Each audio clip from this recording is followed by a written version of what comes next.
హైదరాబాద్ జూబ్లీహిల్స్లో high tension వాతావరణం నెలకొంది. ఇటు జూబ్లీహిల్స్ పిఎస్ ఎదుట ఉద్రిక్తత. పిఎస్ దగ్గరకు భారీగా చేరుకున్నారు బీఆర్ఎస్కి సంబంధించిన కార్యకర్తలు. పిఎస్లోకి వెళ్లేందుకు మహిళా కార్యకర్తలు యత్నించారు. అడ్డుకున్నందుకు పోలీసులతో తీవ్ర వాగ్వాదం జరిగింది. ఇటు పోలీసులకు అలాగే కార్యకర్తలకు మధ్య తోపులాట జరిగింది. పోలీసులకు వ్యతిరేకంగా మహిళా కార్యకర్తల నినాదాలు. ఇటు పిఎస్లో కొనసాగుతున్న కేటీఆర్ సిట్ విచారణ. ఒక్కసారి అక్కడ ఎలాంటి పరిస్థితి నెలకొందో ఒక్కసారి చూసే ప్రయత్నం చేద్దాం.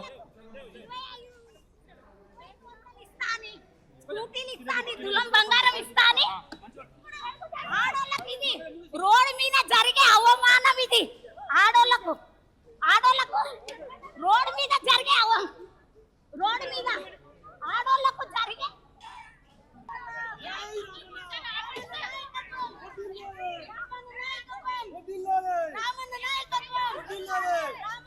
పోలీసు వాళ్ళు వాళ్ళ తొత్తులను మారి ఇది ఆడోళ్ళకు 2500 ఇస్తాను. రైట్, మొత్తానికైతే బీఆర్ఎస్కి సంబంధించిన మహిళా కార్యకర్తలు పోలీస్ స్టేషన్కి చేరుకున్నారు. ఇటు పిఎస్లో కేటీఆర్ సిట్ విచారణలో పాల్గొంటున్న సమయంలో మొత్తానికైతే ఇటు మహిళా కార్యకర్తలు పోలీసుల మధ్య వాగ్వాదం జరిగింది. దీనికి సంబంధించి లేటెస్ట్ అప్డేట్ కూడా తీసుకునే ప్రయత్నం చేద్దాం. మా ప్రతినిధి పవన్ ఉన్నారు, పవన్తో మాట్లాడి తెలుసుకునే ప్రయత్నం చేద్దాం. పవన్, ఇటు కేటీఆర్ సిట్ విచారణ ముగిసిందా? ప్రస్తుతానికి కార్యకర్తలు పోలీసుల మధ్య వాగ్వాదం జరుగుతుందా? కార్యకర్తలను అక్కడి నుంచి తరలించారా లేదా?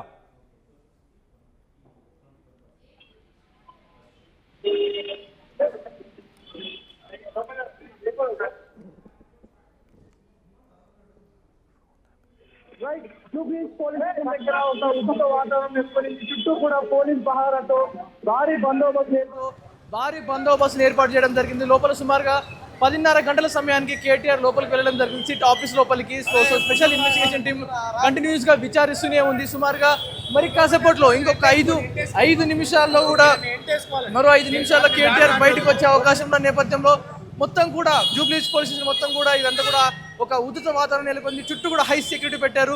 సో లోపల సిట్ అధికారులు ఎలాంటి ప్రశ్నలు వేశారు, ఎలాంటి విచారణ సాగింది, సుదీర్ఘంగా సుమారు 7:30 నుంచి 8 గంటల పాటు సాగిన ఈ విచారణలో ఎలాంటి విషయాలు బయటపడబోతున్నాయి అంటూ కూడా పెద్ద ఎత్తున ఒక చర్చనీయాంశంగా మారింది. ప్రతి ఒక్కరు కూడా దీనిపై ఒక అంశంగా మాట్లాడుతాం. చుట్టూ చూసుకోవచ్చు జూబ్లీహిల్స్ పోలీస్ స్టేషన్ ముందు మొత్తం కూడా భారీ పహారా కాస్తా ఉన్నారు. ఎవరిని కూడా బీఆర్ఎస్ నేతలు కావచ్చు, అదేవిధంగా ఉస్మానియా యూనివర్సిటీ విద్యార్థులు కావచ్చు, బీఆర్ఎస్ నేతలు కావచ్చు, ఎవరిని కూడా ఇక్కడ కలవ చేయడం లేదు. ఎవరు వచ్చినా కూడా వారందరినీ కూడా ఇక్కడి నుంచి అరెస్ట్ చేసి తీసుకెళ్లిన సందర్భం కనిపించింది. ఇటు మహిళా కార్యకర్తలు అండ్ కార్పొరేటర్లు అందరూ కూడా ఇంకెంతసేపు విచారిస్తారు, కేటీఆర్ని వదలాలంటూ కూడా పెద్ద ఎత్తున ఇక్కడ ఆందోళన చేయడం జరిగింది. వారందరినీ కూడా అరెస్ట్ చేసి ఇక్కడి నుంచి తరలించడం జరిగింది. మరి కాసేపట్లో 5 నుంచి 10 నిమిషాల వ్యవధిలోనే కేటీఆర్ని ఈ సీట్ ఆఫీస్ నుంచి బయటకు వదిలే క్రమంలో పెద్ద ఎత్తున పోలీస్ బలగాలు ఇక్కడ పెంచడం జరిగింది. పెద్ద ఎత్తున ఒక యుద్ధ వాతావరణంలా కనపడతా ఉంది. ఎందుకంటే ఒక్కసారిగా మొన్న హరీష్ రావుని ఏదైతే సిట్ ఆపరేషన్కి వచ్చాడో ఆ రోజు జరిగిన గందరగోళాలు ఏవైతే జరిగాయో ఈ రోజు జరగకుండా పెద్ద ఎత్తున ఇటు హైదరాబాదు అండ్ అలాగే సైబరాబాద్ పోలీసులు అందరూ కూడా ఏకమై ఇక్కడికి రావడం జరిగింది. సుమారుగా 100 నుంచి 150 పైగా పోలీసులు ఇక్కడ బందోబస్తు కాస్తా ఉన్నారు. ఎవరిని కూడా అలౌ చేయడం లేదు. ఒక పక్క పోలీసులు, కానిస్టేబుల్ అలాగే బందోబస్తు టీం లాఠీలు పట్టుకోవడం జరిగింది. ఈ చుట్టుపక్కల ఏరియా మొత్తం కూడా వీరు కంట్రోల్లోకి తీసుకోవడం జరిగింది. ఎటు దారి లేకుండా అంతా కంట్రోల్ తీసుకున్నారు. గల్లీలలో మెయిన్గా ఎవరైతే బీఆర్ఎస్ నేతలు, ఉస్మానియా యూనివర్సిటీ విద్యార్థులు ఎవరైతే ఉంటారో వారందరినీ కూడా ఇక్కడ నిలవగించకుండా ఇక్కడి నుంచి తరిమి కొట్టే ప్రయత్నం చేయడం జరిగింది. అందరూ కూడా ఇంకెప్పుడు కేటీఆర్ని బయటకు వదులుతారంటూ కూడా పెద్ద ఎత్తున క్వశ్చన్ చేస్తా ఉన్నారు. క్వశ్చన్ చేసిన వారందరినీ కూడా ఇక్కడి నుంచి అరెస్ట్ చేసి తరలించడం జరిగింది. కేవలం మీడియాను కూడా రానివ్వకుండా పెద్ద ఎత్తున బారిగేట్లు పెట్టి పక్కబడం లోపలికి పెట్టడం జరిగింది. అందరినీ కూడా ఒక మనుషులు కాదు, మీడియాని కాదు, ఎవరిని కూడా అలో చేయడం లేదు. సుమారుగా 150 మందికి పైగా పోలీస్ బలగాలు ఇక్కడ బహారా కాస్తా ఉన్నాయి. మరి కాసేపట్లో కేటీఆర్ రానున్నారు. ఈ నేపథ్యంలో పెద్ద ఎత్తున పోలీసుల మీద కూడా చాలా ఒత్తిడి ఉన్నట్టు కనపడుతూ ఉంది. మరి లోపల ఎలాంటి విచారణ సాగింది, ఎలాంటి క్వశ్చన్స్ వారికి వేశారని దానిపై ఇప్పుడు కొంచెం సస్పెన్స్గా మారింది. డ్రోన్ నిఘాతో పాటు అన్ని ఎత్తున కూడా ఇక్కడ జరుగుతుంది. ఇటు మాజీ మంత్రి ఒకసారి మనం విజువల్స్ లో చూడొచ్చు. ఇటు మాజీ మంత్రి తలసాని శ్రీనివాస్ యాదవ్ కూడా జూబ్లీహిల్స్ పోలీస్ స్టేషన్ పరిసర ప్రాంతాలకు చేరుకున్నారు. మరి కాసేపట్లో కేటీఆర్ బయటికి రాబోతున్నారా? ఇటు ఫోన్ ట్యాపింగ్ కేసులో ముగిసిందా? కేటీఆర్కి సంబంధించిన సిట్ విచారణ సుమారు 7 గంటల పాటు సుదీర్ఘ విచారణ జరిగిన తర్వాత ప్రస్తుతానికి ఇటు రాధాకృష్ణారావుతో పాటు కొనసాగిన కేటీఆర్ విచారణ. ఇటు మన విజువల్స్లో చూడొచ్చు, ఇటు మాజీ మంత్రి తలసాని శ్రీనివాస్ యాదవ్ ప్రస్తుతానికి అక్కడికి చేరుకున్నారు. ఇటు మాజీ మంత్రి తలసాని శ్రీనివాస్ యాదవ్ ప్రస్తుతానికి అక్కడ పోలీసు అధికారులతో మాట్లాడుతున్నారు. సిట్టు విచారణ ఇంకెంతసేపు జరగబోతుంది, ఎప్పుడు విడుదల చేయబోతున్నారు అన్నట్టు మాట్లాడుతున్నారు. మొత్తానికైతే బీఆర్ఎస్కి సంబంధించిన మహిళా కార్యకర్తలని పోలీసులు అక్కడి నుంచి ఇప్పుడే పరిసర ప్రాంతాల్లో ఉన్న పోలీస్ స్టేషన్కి వాళ్ళని షిఫ్ట్ చేయడం, అక్కడి నుంచి తరలించడం ఇదంతా జరిగింది. ఇటు మాజీ మంత్రి తలసాని శ్రీనివాస్ యాదవ్ అక్కడికి చేరుకున్నారు. మనం విజువల్స్లో చూడొచ్చు చాలా క్లియర్గా. మరి కాసేపట్లో ఇటు కేటీఆర్ బయటికి రాబోతున్నారా? ఇటీవల సిట్టు విచారణకు హాజరైన ఎమ్మెల్యే ఇటు మాజీ మంత్రి ఇటు హరీష్ రావు బీఆర్ఎస్ భవన్కు భారీగా ఇటు బీఆర్ఎస్కి సంబంధించిన శ్రేణులు చేరుకున్నారు. వారందరూ కూడా మరి ఇటు జూబ్లీ హిల్స్ పోలీస్ స్టేషన్ పరిసర ప్రాంతాలకి చేరుకునే అవకాశం ఉందా? ఒకసారి మనం చూస్తే కనుక విజువల్స్లో చూడొచ్చు, ఇటు భారీ బందోబస్తు, ఒక రకంగా ఇటు భారీ బందోబస్తు ప్రస్తుతానికి అక్కడ ఉంది. ట్రాఫిక్కి సంబంధించిన పోలీసులు ఉన్నారు, అలాగే ఇటు జూబ్లీ హిల్స్ పోలీస్ స్టేషన్కి సంబంధించిన పోలీసులు, అలాగే మిగతా పోలీస్ సెక్యూరిటీ ఫోర్సెస్ అన్నీ కూడా మొత్తానికైతే అక్కడ మోహరించబడాయి. ప్రస్తుతానికి ఇటు మీడియాని ఉద్దేశించి ఇటు తలసాని శ్రీనివాస్ యాదవ్ మరి కాసేపట్లో ఆయన మాట్లాడబోతున్నారు. ఆయన ఏం చెప్పబోతున్నారు సిట్టు విచారణకు సంబంధించి, అలాగే కేటీఆర్ని మొత్తం మీద సిట్టు విచారణలో కేటీఆర్ని ఉదయం 10:30 నుంచి ఇప్పుడు సాయంత్రం 6:30 దాదాపు 7 గంటల పాటు సుదీర్ఘ విచారణ జరిగింది.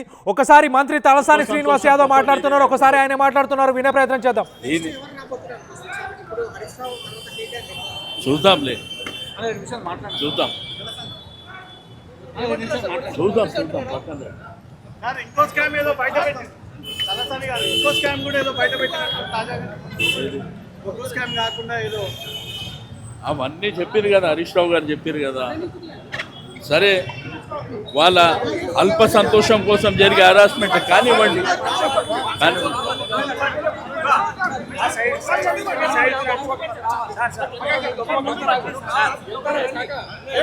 నేను మాట్లాడతాను సార్, నేను మాట్లాడుతాను.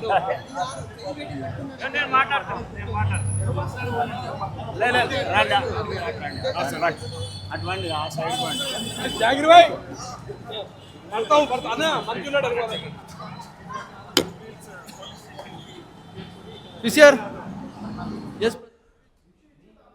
రైట్, మన విజువల్స్లో చూస్తున్నాం ఇటు మాజీ మంత్రి తలసాని శ్రీనివాస్ యాదవ్ అలాగే పోలీసుల మధ్య కొంత వాగ్వాదం జరిగిన తర్వాత ఆ పోలీస్ స్టేషన్ పరిసర ప్రాంతాల నుంచి ఆయన పక్కకు వెళ్ళి మీడియాతో మాట్లాడారని చెప్పారు.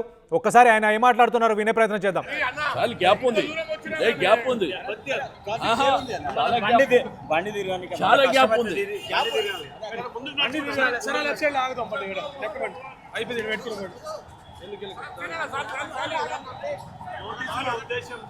ఓ ఏదైనా కానీ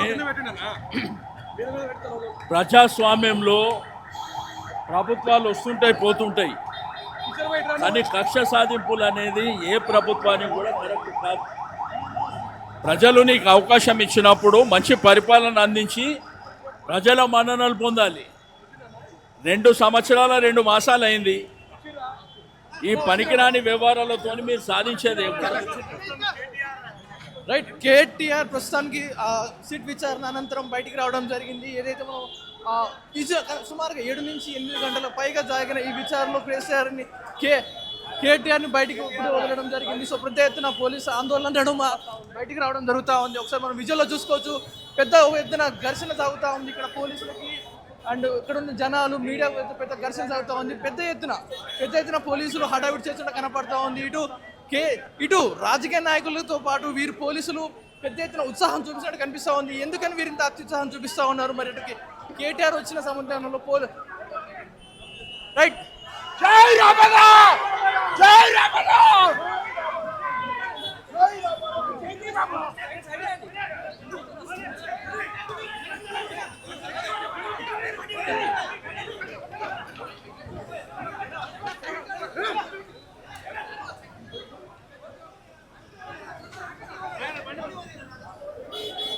అత్యుత్సాహం, పోలీసుల అత్యుత్సాహమే కనిపిస్తా ఉంది. ఇక్కడ భారీ బందోబస్తు కాదు, ఈ పోలీసుల అత్యుత్సాహం ఇక్కడి నుంచి తరిమేసే ప్రక్రియ ఎక్కువ కనిపిస్తా ఉంది. ఒకసారి చూసుకోవచ్చు.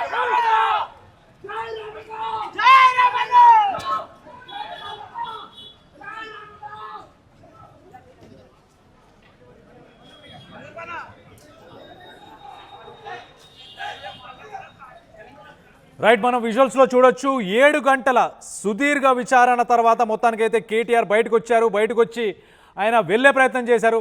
కొంత సమయం ముందే ఇటు మాజీ మంత్రి తలసాని శ్రీనివాస్ యాదవ్ అక్కడికి చేరుకొని ప్రభుత్వాలు మారుతూ ఉంటాయి, ప్రజాస్వామ్యమే ఎప్పటికీ ఉంటుంది, ఇలా కక్షపూరితమైన రాజకీయాలు చేయడం కరెక్ట్ కాదు అంటూ ఆయన చెప్పుకొచ్చిన వెంటనే ఇటు కేటీఆర్ కూడా ఇటు విచారణ ముగించుకొని ఆయన బయటికి రావడం మనం చూడొచ్చు, విజువల్స్లో కనిపిస్తుంది. ఇటు కాన్వేతో పాటు ఇటు భారీ బందోబస్తు అని చెప్పుకోవచ్చు. ఆయనకు సంబంధించిన భద్రతా సిబ్బందితో పాటు ఇటు మీడియా కూడా ట్రావెల్ చేస్తున్నారు. మొత్తం మీద ఇటు పోలీసుల వైఖరి అలాగే ప్రభుత్వ వైఖరి సరైంది కాదు అంటూ ఇటు మాజీ మంత్రి చెప్పుకొచ్చే ప్రయత్నం చేశారు.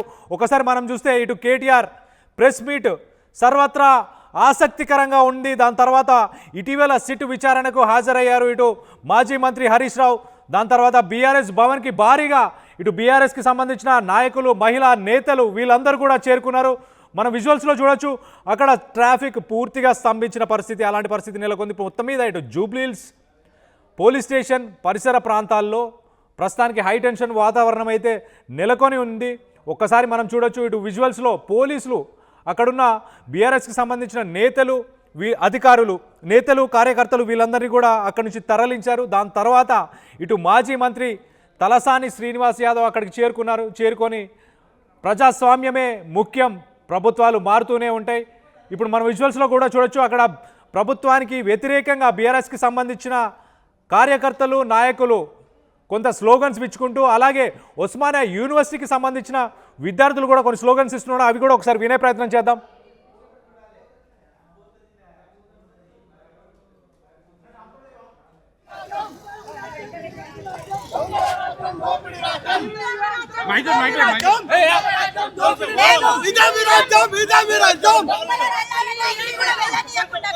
రోడ్ల మీద ఆడవాళ్ళని కూడా చూడకుండా అక్రమ అరెస్టులు చేయడము ఇది ఎక్కడి న్యాయము?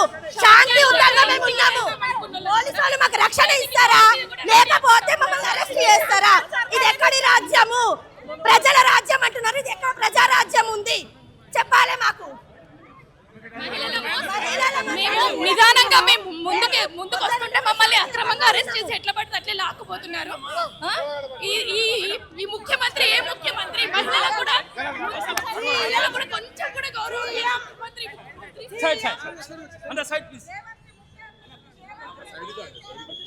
రైట్, ప్రస్తుతం చూస్తా ఉన్నాం పెద్ద ఎత్తున ఏదైతే బీఆర్ఎస్ అధికార నేతలు కావచ్చు, మహిళా అధికారులు ఒక్కసారిగా ఆగ్రహం వ్యక్తం చేస్తున్నారు. మాపై దాడి చేయడం జరిగింది, మమ్మల్ని అందరినీ కూడా బలంగా అందరూ కూడా దాడి చేసి ఇక్కడి నుంచి తరివేసే ప్రయత్నం చేశారు. మహిళలను కూడా చూడకుండా మాపై దాడి చేసినట్టు వారు ఆగ్రహం వ్యక్తం చేస్తూ ఉన్నారు. వారందరూ కూడా ఒక నినాదాలు చేస్తూ ఉన్నారు. ఇక్కడ నుంచి పెద్ద ఎత్తున ఇక్కడ నిలబడ్డాము, కనీసం మేము కిందకి కూడా రాలేము. ఇప్పుడు రాగానే అక్రమ అరెస్టులు తీసుకుపోయి వాయిన్ వేయడము. ప్రశాంతంగా చట్నీస్ లో కూర్చున్నాము. ఇప్పటి వరకు కూడా ఏం రాకపోతే ఏం జరుగుతుందని కిందికి దిగే లోపే మమ్మల్ని మహిళా పోలీసులు వచ్చి లాక్కెళ్తున్నారు. ఇష్టం వచ్చినట్టు చేతులని ఇట్లా చాలా దారుణంగా పట్టుకుని లాక్కొని వెళ్తున్నారు. ప్రజాస్వామ్యం ఎక్కడుంది?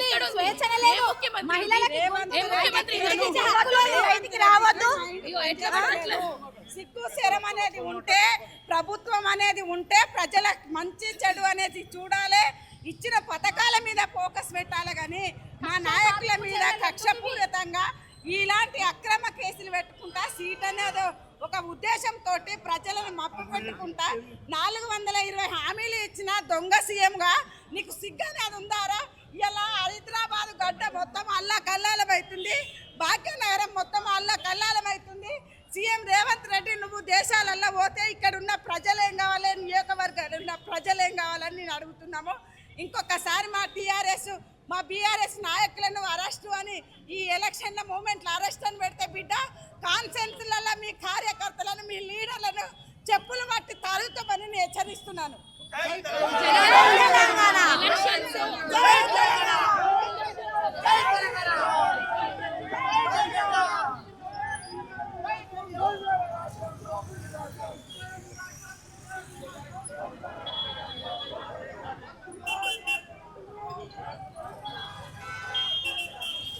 రైట్, ఫోన్ ట్యాపింగ్ కేసులో కేటీఆర్ సిట్ విచారణ ముగిసింది. సుమారు 7 గంటల పాటు సాగిన ఈ విచారణ తర్వాత మొత్తానికైతే ఇటు కిషన్ రావుతో పాటు ఇటు కేటీఆర్ని ఇద్దరిని విచారించారు. ఇటు కేటీఆర్ ప్రెస్ మీట్ పైన ఒక్కసారి సర్వత్రా ఆసక్తి అయితే నెలకొంది. ఇప్పుడు ఆయన మరికొంతసేపట్లో ఇటు బీఆర్ఎస్ భవన్కి చేరుకోబోతున్నారు. ఇటీవల సిట్ విచారణకు హాజరైన మాజీ మంత్రి హరీష్ రావు జనవరి 20 తర్వాత జనవరి 22న కొన్ని గంటల సమయం తర్వాతనే ఇటు కేటీఆర్కి నోటీసులను సర్వ్ చేశారు. దాని తర్వాత ఇటు బీఆర్ఎస్ భవన్కి మొత్తానికైతే బీఆర్ఎస్కి సంబంధించిన శ్రేణులందరూ కూడా ఇప్పుడు బీఆర్ఎస్ భవన్కి భారీ ఎత్తున చేరుకుంటున్నారు. ఒక్కసారి మా ప్రతినిధి బీఆర్ఎస్ భవన్ నుంచి మా ప్రతినిధి మధు ఉన్నారు. ఒక్కసారి అక్కడ ఎలాంటి పరిస్థితులు నెలకొన్నాయో ఒక్కసారి తెలుసుకునే ప్రయత్నం చేద్దాం. రైట్ మధు, బీఆర్ఎస్ భవన్కి ప్రస్తుతానికి మాజీ మంత్రి కేటీఆర్ చేరుకున్నారా? ఎగ్జాక్ట్లీ విచారణ ముగిసింది. కేటీఆర్ కొద్దిసేపట్లోనే భవన్కి రీచ్ కానున్నారు. రీచ్ అయిన తర్వాత విచారణకు సంబంధించినటువంటి అంశాలపైన కేటీఆర్ మీడియా సమావేశం నిర్వహించేటువంటి అవకాశం ఉంది. ఉదయం 11 గంటలకు రీచ్ అయినటువంటి కేటీఆర్ ఇప్పటి వరకు దాదాపు 7.5 గంటల సేపు సిట్ విచారణను ఎదుర్కొన్నారు. ఆయన ఫోన్ ట్యాపింగ్కి సంబంధించినటువంటి అంశంలో సిట్ అధికారులు విచారణకు హాజరు కావాలి అనేటువంటి పిలిచినటువంటి అంశం మనందరికీ తెలిసిందే. ఉదయం నుంచి అరెస్టులు జరిగాయి, కాస్త ఆందోళన కొనసాగింది. కొద్దిసేపటి క్రితం బీఆర్ఎస్ పార్టీకి సంబంధించిన మహిళా విభాగం వాళ్ళు ధర్నా చేశారు పోలీస్ స్టేషన్ ముందు. ఉదయం నుంచి కాస్త ఆందోళన ఉద్రిక్త నడిచింది. కొద్దిసేపట్లోనే రీచ్ కానున్నారు. మనం బీఆర్ఎస్ పార్టీ ఆఫీస్ దగ్గర ఉన్నటువంటి విజువల్స్ చూడొచ్చు. పెద్ద ఎత్తున బీఆర్ఎస్ పార్టీ శ్రేణులు ఇక్కడికి రీచ్ అయ్యారు. నాయకులు వీళ్ళంతా కూడా కేటీఆర్ కోసం హరీష్ రావు, మాజీ మంత్రులు, తర్వాత మాజీ ఎమ్మెల్యేలు, ప్రస్తుత ఎమ్మెల్యేలు, ఎమ్మెల్సీలంతా కూడా ఇక్కడ ఆయన కేటీఆర్ వస్తున్నందుకు వాళ్ళంతా ఇక్కడికి రీచ్ అయినటువంటి పరిస్థితి విజువల్స్లో చూడొచ్చు. టాప్ యాంగిల్ చూపెట్టు. ఇది బీఆర్ఎస్ పార్టీ ఆఫీస్ దగ్గర ఉన్నటువంటి సిచ్యువేషన్. కోలాహలంగా అంతా కేటీఆర్కి సంబంధించినటువంటి విషయంలో ఆయనను వెల్కమ్ చేయడానికి, అంటే ఇక్కడ భవన్కి కొద్దిసేపట్లో రీచ్గా ఉన్నారు కాబట్టి భారీ ఎత్తున ఇక్కడికి రీచ్ అయినటువంటి సిచ్యువేషన్ కనిపిస్తూ ఉంది. మాట్లాడదాం. మనతో రాకేష్ ఉన్నారు, మాట్లాడదాం. ఉదయం నుంచి దాదాపు 7.5 గంటల సేపు విచారణకు ఉంది. రాకేష్ గారు అన్న, దాంట్లో జరిగేది ఏం లేదు. సిట్ 1, సిట్ 2, ఇది సిట్ 3 కూడా రావచ్చు. నేనేమంటానంటే ఆల్రెడీ మనం చూసినాం. ఏదైతే గతంలో కాళేశ్వరం ప్రాజెక్ట్ అన్నప్పుడు కాళేశ్వరం ప్రాజెక్టులో ఏదైతే డ్యామ్ సేఫ్టీ అథారిటీ రిపోర్ట్ తీసుకున్నారు, విజిలెన్స్ రిపోర్ట్ తీసుకున్నారు, ఘోష్ కమిటీ రిపోర్ట్ తీసుకున్నారు, మాతో ఏం కాలేదని సిబిఐకి పంపించారు. అట్లనే ఈరోజు నిజంగా కూడా 2 years నుంచి మీరు ఏదైతే ఇన్వెస్టిగేషన్ చేస్తారో ఆ ఇన్వెస్టిగేషన్ బయట పెట్టండి. ఎందుకు పెట్టట్లేదు? ఇంతవరకు కేటీఆర్ గారు ఏమడిగారు? ఎవరైతే ఒక నాయకుడు, ఒక పోలీస్ ఆఫీసరో ఇగో ఇది జరిగిందని చెప్పేసి ఎందుకు చెప్పట్లేదు? మీ కాంగ్రెస్ పార్టీ వాళ్ళతో లీకులు ఎందుకు, లేకపోతే మీడియాలో లీకులు ఎందుకు? ఇది మొత్తం కూడా ఒక వ్యవహారం ఏదైతే వచ్చిందో సీఎంఓ నడిపిస్తుంది, ఒక మహిళ సీఎంఓ నడిపిస్తుంది, లేకపోతే ఒక మంత్రి గారితో ఒక మహిళకు అక్రమ సంబంధం అంటగాడుతూ కథనాలు వచ్చినాయి. కాబట్టి వాటన్నిటిని పక్కదారి పట్టేయడానికి ఈరోజు అర్జెంటుగా సింపుల్గా అడుగుతున్నాం మిమ్మల్ని. మీ టీవీలో డిస్కషన్ పంపేయాలంటే ఎప్పుడు పిలుస్తారు? కాబట్టి ఈరోజు కూడా జరుగుతుంది ఏంటంటే కనీసం ఆల్రెడీ హరీష్ రావు, కేటీఆర్, నెక్స్ట్ కేసీఆర్కి నోటీసులు ఇవ్వనున్నారు, సిట్కు విలువనున్నటువంటి ఈ ప్రభుత్వానికి అంత దమ్ము లేదు, అంత ధైర్యం లేదు. కేవలము వాళ్ళ అవినీతిని తప్పించుకోవడం కోసము, ఆ మంత్రుల మధ్య ఉన్నటువంటి పంచాయతీని తప్పించుకోవడం కోసం కేటీఆర్ రీచ్ అయ్యారు. చూస్తా ఉన్నాం బీఆర్ఎస్ భవన్కి కేటీఆర్ విచారణ ముగించుకొని తిరిగి వచ్చినటువంటి విజువల్స్ చూస్తూ ఉన్నాం. జస్ట్ ఇప్పుడే కేటీఆర్ వాహనం వచ్చింది, అభివాదం చేస్తూ ఉన్నారు. ఇక్కడ ఉన్నటువంటి నాయకులకు, కార్యకర్తలకు సంబంధించి సిట్ విచారణ ముగిసింది. పెద్ద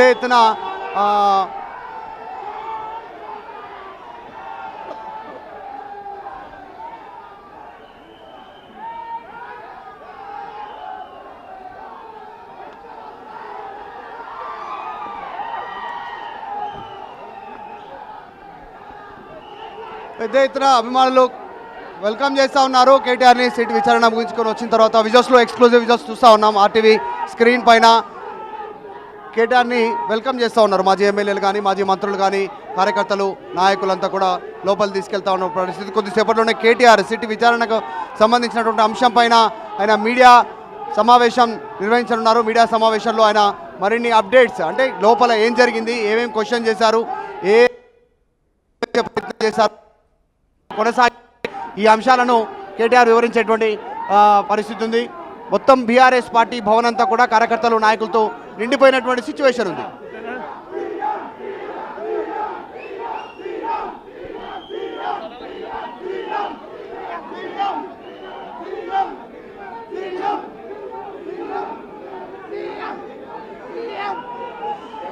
కేటీఆర్ జగన్కి సంబంధించినటువంటి ఫ్లెక్సీలను ఇక్కడ కేటీఆర్ జగన్కి సంబంధించినటువంటి ఫ్లెక్సీలని ప్రజెంట్ చేస్తూ ఉన్నారు.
సో ఇది సిచ్యువేషన్. కేటీఆర్ జస్ట్ రీచ్ అయ్యారు భవన్ లోపలికి, వెల్కమ్ చేస్తూ సీఎం అంటూ నినాదాలు ఇస్తూ కార్యకర్తలంతా కూడా ఇక్కడికి రీచ్ అయినటువంటి సిచ్యువేషన్ కనిపిస్తూ ఉంది. కొద్దిసేపట్లోనే కేటీఆర్ మీడియా సమావేశం ద్వారా ఆయన మీడియా సమావేశంలో మాట్లాడనున్నారు.